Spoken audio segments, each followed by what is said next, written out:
Greetings and welcome to you, brave citizens of our new world. I'm Toronto's greatest supervillain and evil genius, Dr. Terawatt. This is our layer 3.1, and today is Questions Thursday. So, let's get into it. First, I wanted to take this opportunity to thank you again for your help regarding my depression and black times. You made a significant difference, and I want you to know that.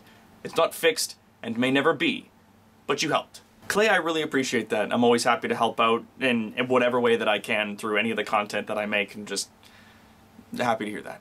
Since I gather we share roughly the same kind of misanthropy, dislike of humankind, reclusiveness, in our natures, how do you handle having to deal with the knuckle-dragging food tubes that fill this world? I try to remind myself that all of my least favorite things and all of my favorite things about the world are people. And humans, however frustrating that they can be at times, are capable of some of the most beautiful and most heinous things that take place on this planet. I mean, some would argue that, like, oh, the rising of the sun and the freshness of the air and bird song and, you know, cute dogs and things like that, all those other things that people enjoyed have nothing to do with people, but without the advent of things like the internet, then I would not get a lot of those cute dog pictures and sunrises and bird song and other things like that. The most fascinating technological advancements that our people have put forward, the music that we've produced, the art that we've made, the things we've built, the truly compassionate things that we've shown, is just humans all the way through. And I try to remind myself of that while humans are capable of great evil, we're also capable of great good. And very much like how, you know, if you ever worked in a call center, no one's ever going to call into the call center to tell you that their phone is working just great and that they're just so happy with it, because that's the expectation. The expectation is that humans aren't douchebags, and the expectation is that we're supposed to be better than that. But in a lot of cases, we're not. So, like, the news will tell stories of people that do terrible things, and you'll see people writing around online about how, you know, all these awful things are going on, or somebody bumped into them on the subway and didn't apologize, or some such or other. But there's all of these layers of human decency that do exist that I feel get taken for granted, or just don't get reported on or talked about, or just get glazed over, because it's the expectation of how we're supposed to behave. Like, it's called common sense because it's supposed to be common, but it's not, and that's kind of the joke. Human decency is supposed to be something that we exhibit because we are humans, and yet, a lot of times, it doesn't happen. And that sucks, but that doesn't mean humans as a whole are terrible, I guess. And Clay, I know that there's like so many different works of fiction that you enjoy, so many interesting like documentaries that you watch and all of that stuff, and all of it is humans, and they're the same humans as the humans that disappoint you. They're all part of the same species, and I kind of put everybody, at least personally, I mentally put everyone in the same bucket there and just be like, you know, all the good people, all the bad people, we're all part of the same group, right? I try to remember that whenever I see disappointing things online, and I get less angry now as a result whenever I see people doing things, and more disappointed. I don't see people doing things that are stupid. I see them doing things that are unfortunate.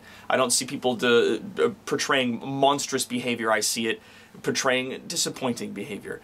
And I try to understand that people don't always get up out of bed with the attitude or understanding that they're just going to go out into the world and be worthless or evil or step on people's toes or make problems for others, but they just do what is best for them in that moment. They make decisions and they make choices and they take action on what they think is the most logical way going forward, and a lot of times that is a result of whatever information that they've received allows them to think that this is now the most logical or correct thing to do going forward. And it's unfortunate that some people get deviated so vastly off of that, either through the nurture of their environment or the nature of who they are. Who said you were allowed to be so gosh darn handsome? Who said? No one! Saffron. I said, me, get to be as stunningly average as I am. What would your plan be to defeat Thanos? Would you want to defeat him, or would you ally with him? I always thought Thanos' plan was really short-sighted because, I mean, one, colony collapse, go look that up. The notion that basically if you erase half of an entire colony at random even, you're going to run into vast problems and the other half of the colony may actually not be able to survive.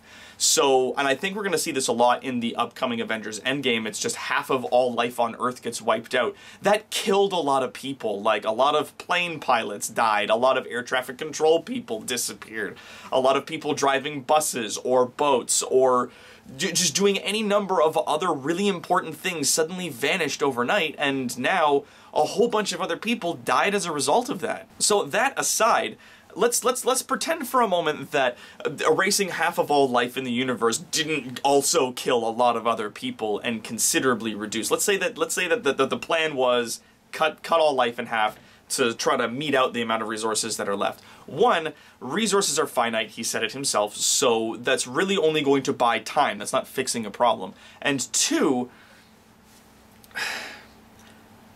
like, do you understand how multiplicative life really is? Like, I feel like Thanos maybe missed out on that, like the math just in general. Like, if you go to a village and you cut out half of those people and you move them away, like, don't even just make them disappear suddenly, just like take them and put them away some other place. The other half of that colony will be able to replace that amount of people within a generation or two. So at most, cutting out half the life in all of the universe, at least on Earth, but you maybe a century. Like, it's not worth it.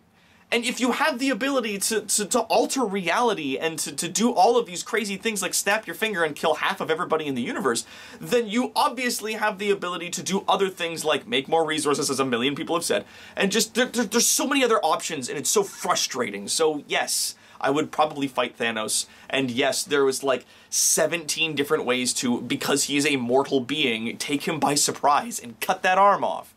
He's smart, but he's not that smart, so... Hey Doc, is Big Mike or any other special guests you had on last year's Vita gonna make another appearance this year? Well, I mean, I'm not doing Vita this year, so we're not gonna be doing guests on the show this time like we did last time. However, the rest of the year, as we're making Warfront videos and Questions Thursday and stuff like that, I have absolutely no problems whatsoever having more people on the show as guests again, and sort of just, you know, doing that. I would love to get into the world of Villainy. I have this over-the-top showmanship to my creations, striving to do what others have not, but I have more good guy sensibilities and morals. Any advice?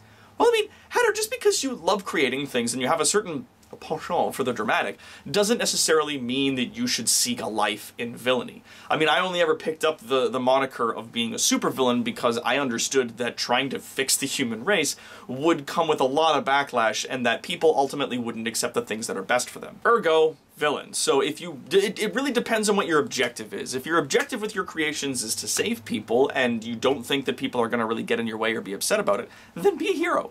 If your creations and your flair for the dramatic is going to lead you down a path that you think is going to be resisted by society, so you think that choosing the moniker or the title of villain would work better for you, then go that road. But it really all depends on you.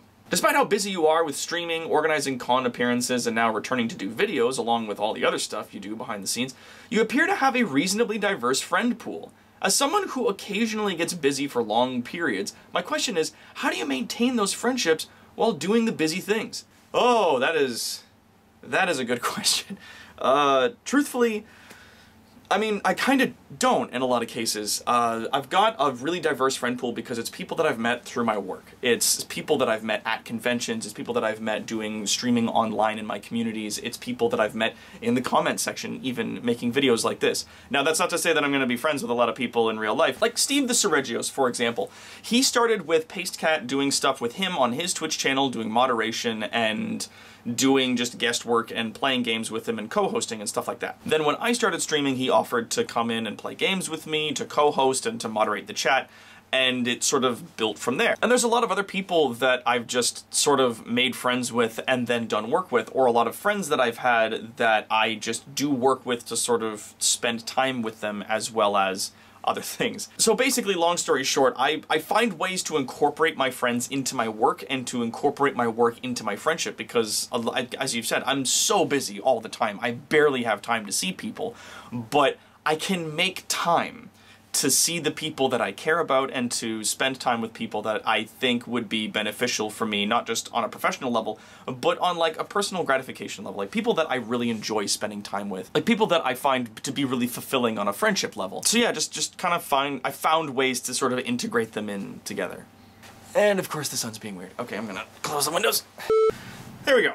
Would you be up to doing some voice acting in the future? I mean, I've done voice acting in the past, like I've done paid work before, and it's cool, and I'm sure I would do more again in the future. Same thing, like if somebody wants to throw me a script, be like, can you read these lines? Here's how much I'm willing to compensate you for your time. Sure. It's always something that I wanted to get into, but never something that I felt like I could get, like, whole hog onto. I'm told I've got a very good voice for radio. Told I got a good face for radio too.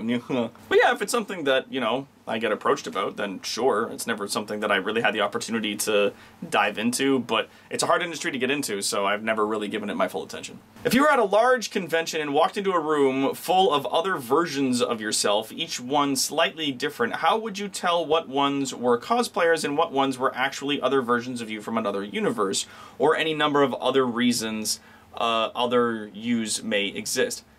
Truthfully, I don't really see, I mean, the point to worry about that, as, like, a version of myself from another universe could literally look like anyone. That doesn't need to be like me, but with blonde hair, or me, but with, you know, white glasses instead of black. Like, it's just, as long as all the people that are in there that are dressed like me don't mean me immediate harm, I don't care. I'm flattered, but I'm not gonna, like, concern myself. There are so many things that I concern myself with on a daily basis that I can't concern myself with things like this, so... Well, hello there, handsome genius. It is I, your personal your loyal bodyguard. You are a villain that doesn't just scheme, you do it in style. My question is, how did you come up with a style that satisfied you? I can't quite find a design that I sense is the one for me. I'm never satisfied. Teach me your ways of evil fashion. As it stands, I don't know. When I first got started doing this kind of stuff, I went into the closet and I grabbed what I had with me that I liked the look of it. Something that made me feel powerful, but I still had enough flexibility to move and do the things that I wanted to. Like, it felt good, but it wasn't getting in my way. And it gave me power, but it didn't take away any kind of functionality, or at least as much functionality as you would imagine certain uniforms and costumes and dress clothes can. Threw a lab coat on it because I'm always a big fan of lab coats, but then just kind of went with that. Not a whole heck of a lot more. The vision of how I want my uniform and my outfit to look evolves over time, surely, and I'm just sort of kind of going with it as it goes. Whatever piques your interest, whatever you like and stuff like that, don't necessarily look at, you know, what other people think would look good on you. Do something that empowers you as a villain. Greetings, Dr. Terawatt. Would the robots you create follow the 3 laws of robotics or something else? I feel like the 3 laws of robotics are an outdated logic system that was written down in a fictional book to help people in general feel more at ease about the idea that their creations may one day rise up and kill them. That being said, I remember very distinctly that the 3 laws of robotics did not work out so well, even in the book I, Robot and then in the Will Smith movie later on. So I would say no. Like, the programs that I'm working on right now have nothing to do with that kind of system. If you want your machines to not rise up and just start killing people indiscriminately, then you need to figure out a way to program and teach emotion and morality in them. That's important, because that will make them the most like us and make them the most relatable to us and the least likely to destroy us. What do you plan to do whenever Skull decides to show his metallic egghead again? P.S. Glad to see you back, Doctor. Ah, the GSA. Always love getting messages from you guys. As for Professor Skull, I've got plans, but, like, I can't share them here because then you'll know, and everyone else will know, and he'll know, and I don't want to ruin the surprise.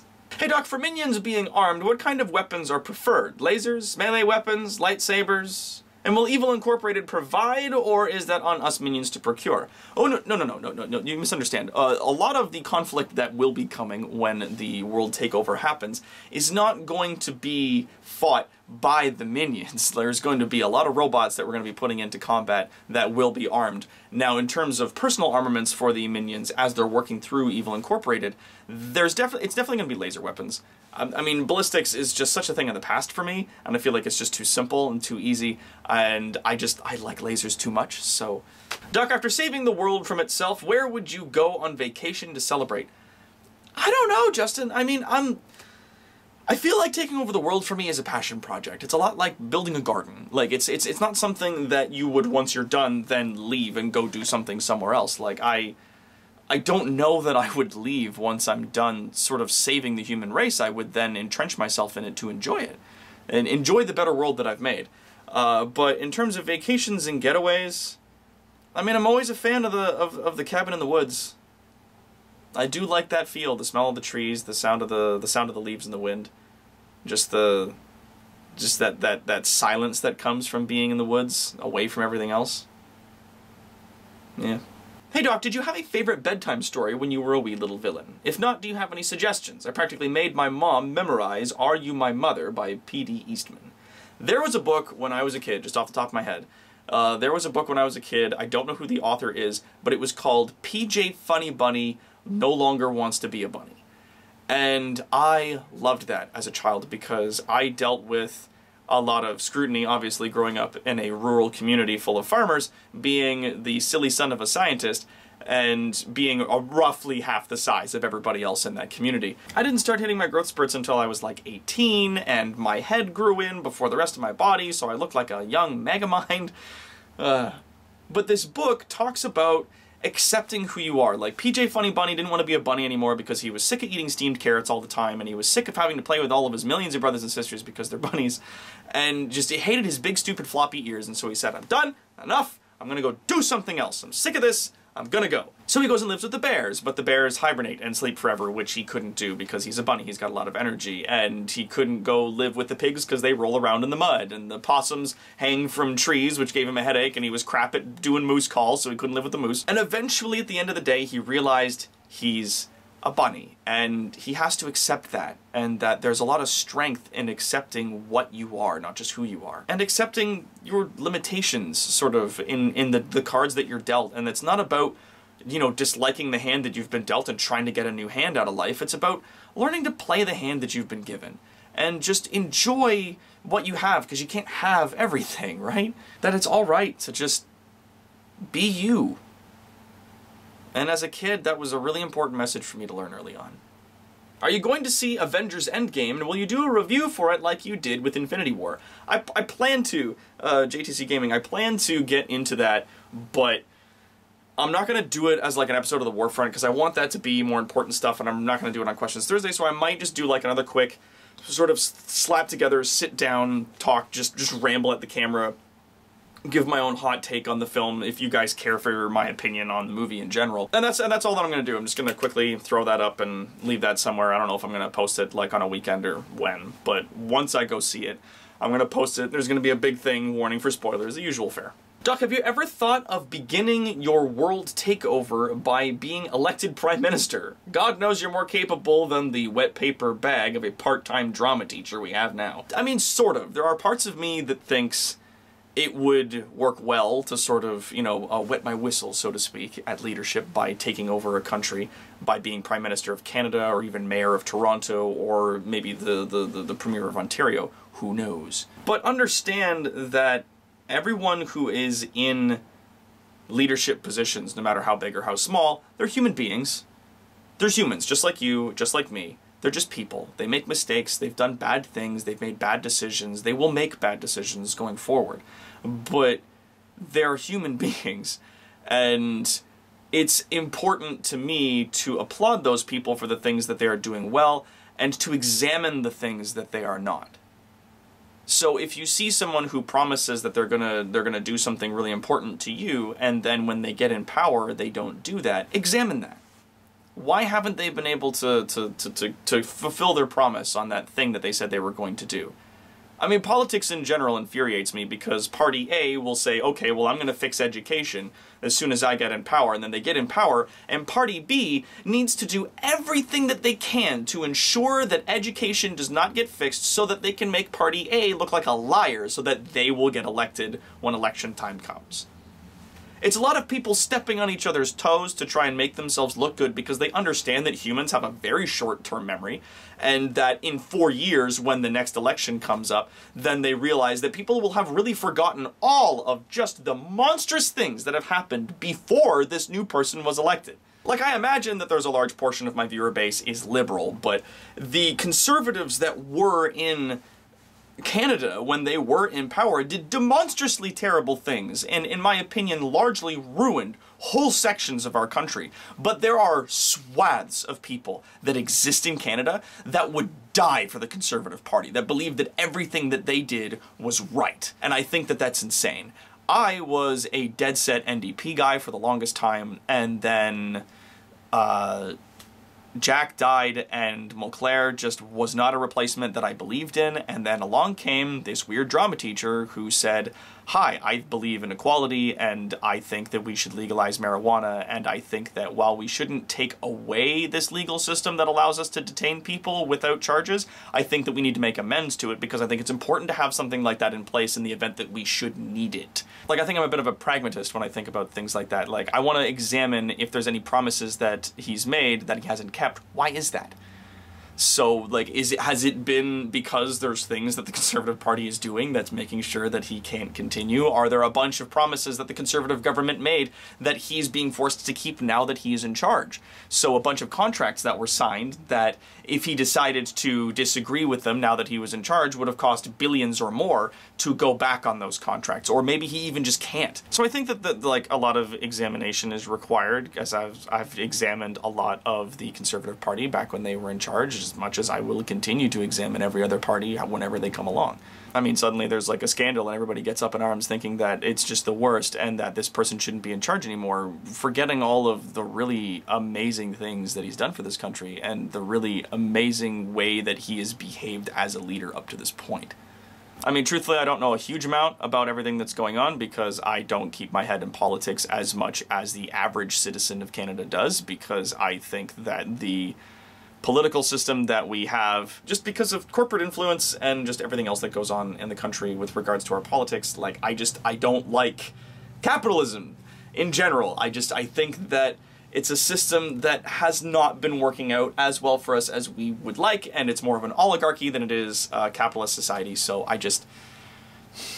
you know, I'm not as informed as I suppose I should be to be discussing or ranting on stuff like this, but I think that yes, I would like to be a leader. I would need a lot of help if I was, and I don't think that's a bad thing. I don't think anybody should attempt to lead alone, because I think that's silly. Having a large pool of people to draw opinions and knowledge and information from and strength from is important as a leader, and anyone who says otherwise is lying. Those people who think that they can lead a country or any group of people without assistance from anyone else is just ultimately going to fail, because humans are pack creatures and we're designed to work in, you know, groups. That's how I feel about the matter, though. I mean, yes, I would like to be a leader of the world someday, and yes, I would like a lot of help while I'm doing it. Yes, I'm going to make mistakes, and yes, I have made mistakes in the past, and I think that we should give that amount of understanding and patience to the leaders we have now as you guys would give to me if I was in charge. So as one evil genius to another, with effectiveness being roughly equal, would you go for a serious, straightforward device or a goofy yet deceptively effective one? I mean, that's the thing. It really depends on how the mood strikes me and the situation that I'm in, because going for straightforward and effective and efficient is something I'm always a huge fan of. I'm so in love with efficiency. But that being said, having some fun with the situation at hand is very important, both just for the general feel of the job and for your mental health in general. So I would probably still go for the ridiculous yet still effective object if I'm able to get away with it. Like, if I think I have room to goof around, then I'll goof around. If I don't, then I'm gonna move forward and get something done efficiently. Your thoughts on the Fermi paradox and the idea of aliens in general? Are we alone? I don't know anything about the Fermi paradox, truthfully. That being said, I think that our ability to observe the universe is highly limited. That through our five senses, we believe we have this, like, ultimate understanding of the universe, that we have the ability to see and observe so much. I mean, we just took a picture of a black hole recently, but I think that we are still looking at the universe through a pinhole, that we see so little of what actually exists, and that there could be whole creatures whole societies of conscious beings that exist outside of our purview of understanding and like observation. And I think that we might even exist outside of their purview of observation as well, depending on how they exist. Now, imagining, though, that life could exist somewhere else in the universe that is similar to us, so carbon-based life even, or nitrogen-based, or whatever you want to think. So some kind of life form that observes the universe similarly to how we do, and would, you know, be able to, in some fashion, communicate with us. I mean, they talked about this on, like, I think both of Neil deGrasse Tyson's TV shows, but they did a much better job of visualizing it on Cosmos, A Space-Time Odyssey.